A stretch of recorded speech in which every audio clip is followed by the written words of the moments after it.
Kana yaadaan badee taa'ee qalbii hiru maaf gungumta jettu tarii immoo yaatiru. Na gungumsiisa yaanni yaada dhalee maaf ani gungumu nan gunguma malee. Kan wajjin nu beekan alagaa fi firruu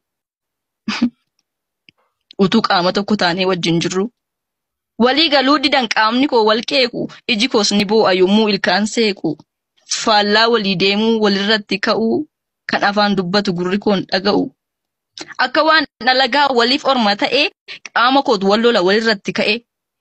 Utuu kan halagaa qaama ormaa ta'ee silaa ka'ee lola ofirratti dhahe. Mirgaaf toluu dida inni bitaaf tole maal abbaa koon godha qaama koo wal lole. Natu caalaarratti kan wajjin dhalatan harki mirgaaf bitaa lola wal qabatan. Eenyutu caalaree eenyutu moomo'a jidduutti rakkate iji kiyya boo'a.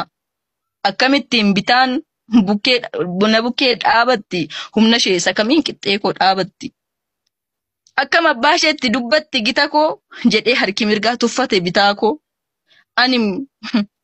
Ani mee mirgaadha mirga abbaa faachaa harkittii bitaayyuu natu fide baachaa. Eenyutu na caala beekan abbaan fedhe kanaaf harki mirgaas natu caala jedhe. Jennaan ittumayyuu bitaan dachaa aaree du'een bada malee mirga akkamiin na caale jedheeti fokkoraa akka malee amman cabsa jedhee miira keessa gale. Ofirratti fe'ee miira akka machii natu caala jedhee taraf jedhee achi. Gaaffuu abbaa fedhe hin jiru gitaan koos natu caala jedhe fakkare bitaan koos. Xiiqitti galanii anatu si caala lachuun idaaratu dalga wal ilaalaa. Dhiisaa jennaan didan gonkana dhaga'uu lola wal qabatan.